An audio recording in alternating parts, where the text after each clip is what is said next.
បាទជំរាបសួរបាទខ្ញុំបាទឈ្មោះហេងគុន្ធា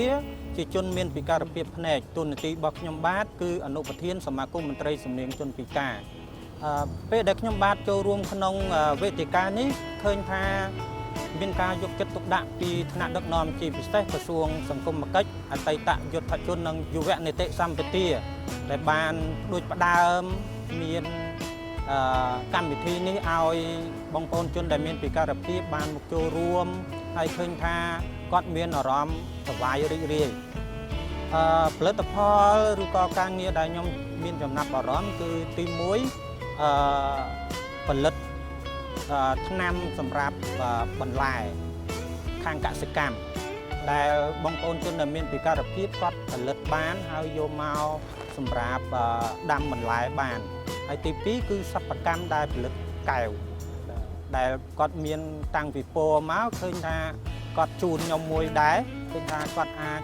មានផលិតផលនេះសម្រាប់គាត់បង្កើតមុខរបររបស់គាត់ផ្ទាល់បាទរយៈពេលដែលខ្ញុំបានដើរសម្រាប់តាមស្តង់នេះខ្ញុំឃើញថាជនដែលមានពិការភាពជាពិសេសកាយសម្បទាគាត់អាចប្រកបរបរការងារបានដូចអ្នកទូទៅអញ្ចឹងអ្នកខ្លះមានធ្វើជាក្រមាមានជាមួកឬក៏មានជាកាហ្វេក៏ជានំក៏មានដែរអញ្ចឹងគាត់អាចផលិតបានប៉ុន្តែសូមឲ្យពុកម៉ែបងប្អូនជួយគ្រប់គ្រងនៅផលិតផលរបស់ពួកគាត់ដោយសារថាយើងជាជនមានពិការភាពមែនពិតប៉ុន្តែការផលិតរបស់យើងមានគុណភាពនិងមានអនាម័យកុំឲ្យថាឲ្យតែជនមានពិការភាពផលិតទៅមិនសូវល្អឬក៏ដូចថាមិនសូវមានគុណភាពហើយមិនសូវយកចិត្តទុកដាក់សម្រាប់ដល់ជនមានពិការភាពខ្ញុំបាទក្នុងនាមជាជនមានពិការភាពផ្នែកមួយរូបខ្ញុំបាទក៏មានការសនំពរទៅដល់វិស័យឯកជនសូមមេត្តាជ្រើសរើសបងប្អូនជនដែលមានពិការភាពចូលបម្រើការងារនៅក្នុងស្ថាប័នដែលមានអត្រាកំណត់ 1% ហើយក្នុងនោះសូមពុកម៉ែបងប្អូននៅក្នុងសង្គមជាតិខ្មែរយើងនេះសូមមេត្តាជួយគ្រប់គ្រងនៅជនមានពិការភាពជាពិសេសបានផលិតជាផលិតផលណាមួយសូមជួយគ្រប់គ្រងទាំងអស់គ្នាដើម្បីលើកស្ទួយមុខរបរនិងការងាររបស់ពួកគាត់ឲ្យបានកាន់តែរីកចម្រើនខ្ញុំបាទក៏សូមលើកទឹកចិត្តដល់បងប្អូនជនដែលមានពិការភាពទូទាំងព្រះរាជាណាចក្រកម្ពុជារបស់យើងសូមកុំអស់សង្ឃឹមតស៊ូឡើងឱកាសការងារយើងឲ្យតែយើងមានការតស៊ូឱកាសការងារឬរបរយើងសម្រាប់ចិញ្ចឹមជីវិតនៅតែមាននៅ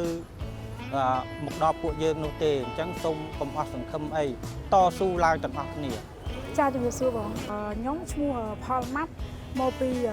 ស្ថាប័នមកពីសមាគមមន្ត្រីសំនៀងជនពិការហើយសក្តានុពលរបស់ខ្ញុំនៅខេត្តកំពង់ឆ្នាំងតែសម្រាប់ខ្លួនខ្ញុំផ្ទាល់គឺ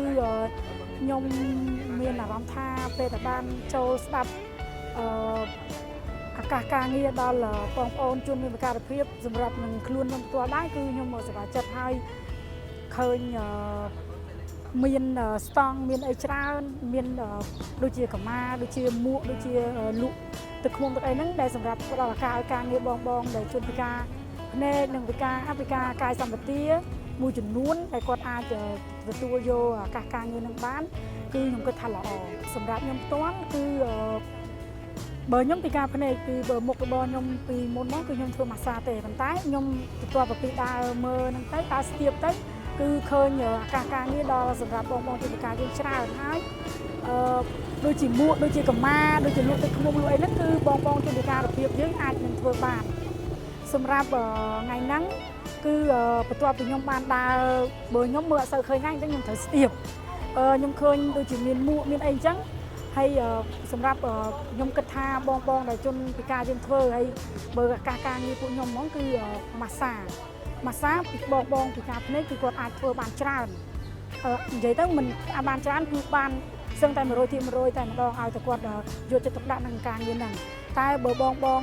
ពិការកាយសម្បទាឱកាសការងារដែលខ្ញុំដើរមើលនេះដើរស្ទាបនេះគឺខ្ញុំឃើញថាគាត់អាចបានធ្វើសិទ្ធិច្រើនបាន អាចរកការងារបានខ្លួនឯងបានចឹងណាបងចាជាចុងក្រោយនេះខ្ញុំសូមសំណូមពរទៅមុខរដ្ឋាភិបាលនិងបងដែលស្ថាប័នឯកជនទាំងអស់សូមឲ្យគាត់ជួយច្បាប់គឺមានហើយប៉ុន្តែ